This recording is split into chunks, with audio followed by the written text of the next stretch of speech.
Hello and welcome to another video. A few months ago you'll have seen on my channel I flew from London Heathrow up to New York on Virgin Atlantic's brand new A350-1000 extra wide body aircraft in upper class. Well, today I'm flying back to London on the A350 in economy. Come with me and enjoy the video.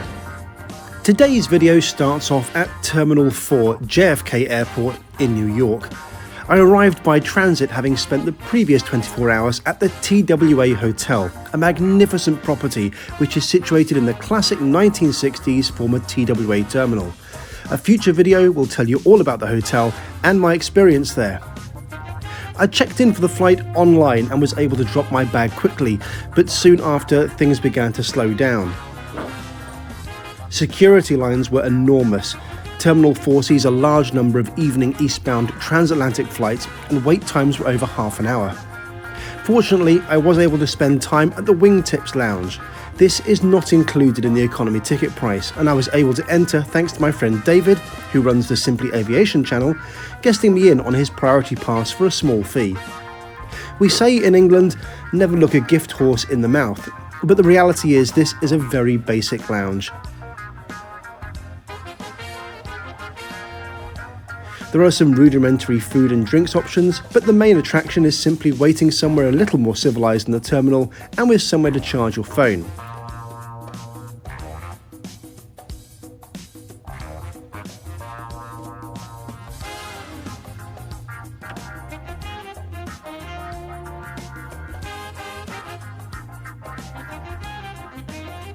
We were lucky enough to snag two big armchairs with a great apron and runway view.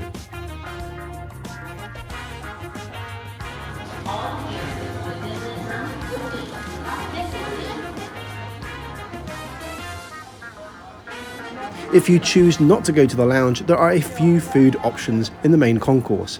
These range from the expensive and exclusive to the cheap and popular.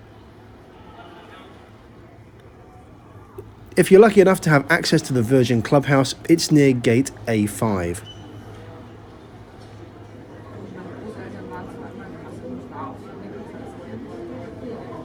Virgin's A350 is a fab-looking aircraft. I soon spotted mine being towed in from a remote stand, those pink windows betraying the rather luminous interior present in all classes on the A350.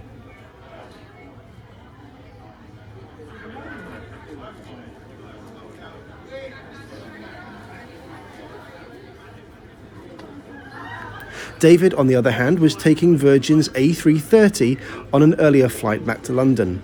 Thanks to a ground delay, we ended up taking off just 5 minutes apart. We'll catch up with him later in the video.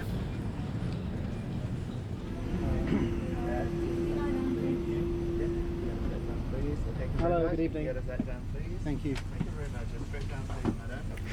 Boarding is directly through door 2 into the loft, Virgin's social space. Upper class is to the left, although sadly I won't be flying it on this trip. Virgin's A350 economy has a reasonable seat pitch of 31 inches and is laid out in a 3-3-3 configuration. The first several rows in this second economy cabin have 34 inches of pitch and are sold as economy delight for a small premium. My seat was 68k, and a pillow, blanket and headphones were waiting on the seat for me.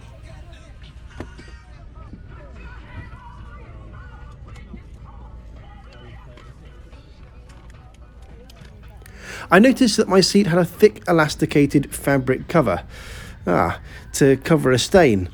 Contrast this easy fix with Hainan's disgusting seat they hadn't bothered to attend. Do you remember them? Seats will get damaged or stained from time to time, so it's good that Virgin were proactive about sorting the problem. Most people probably wouldn't have noticed. Hey, once again, good evening.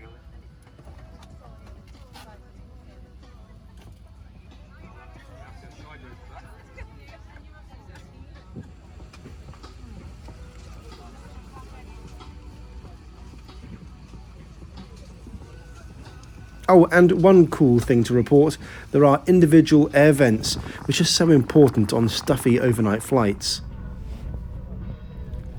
The pillow provided is fine, and the legroom and storage pouch also both acceptable, even in this basic economy seat.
Taking off from JFK, we were in for a real treat, as the views of Manhattan were superb, and we climbed northeast for a while over Boston and then out over the Atlantic.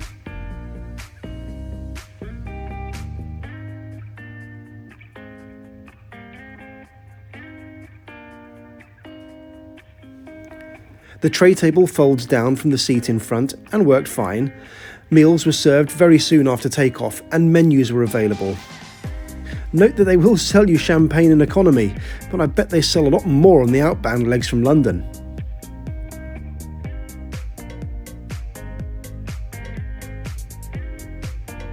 Dinner arrived really quickly, along with some cool purple Virgin branded forks, and I chose the chicken curry. This was pretty tasty. Sadly, the lighting doesn't show the food in a good light, pardon the pun, and the portions were fine, the chicken nice and moist, and the spinach dal really creamy. I passed on the cheese and crackers, but did have a go at the key lime pie, which was small but very, very sweet. You probably wouldn't want a bigger portion than this.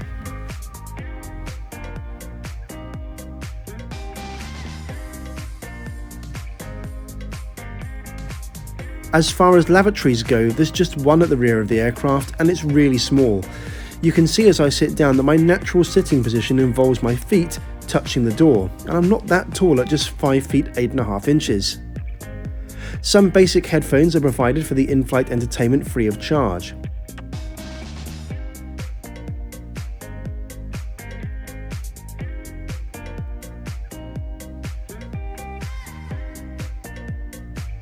The choice was mesmerisingly enormous, and I settled on watching some slow TV.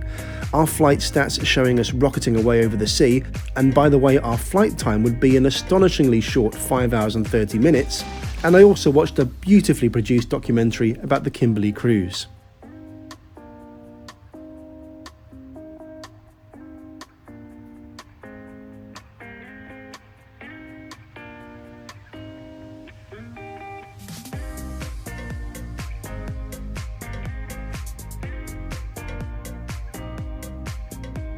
I did manage to get a bit of sleep. The headrests on these A350s are fully adjustable and the seat reclines a bit, which helps.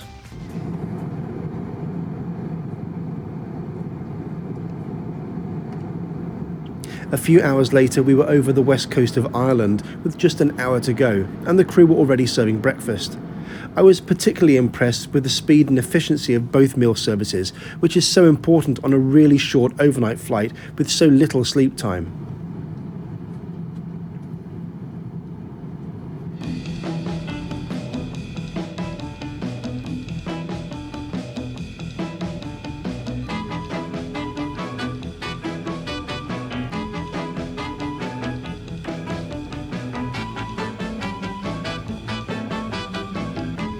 A morning coffee and juice helped me feel a little bit more human as we flew over Dublin, and the Irish capital's airport can be clearly seen here, just to the north.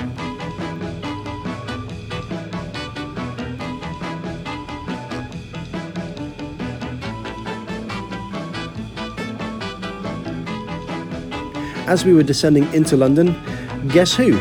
It's David's Virgin A330. He would land just 2 minutes before us at Heathrow.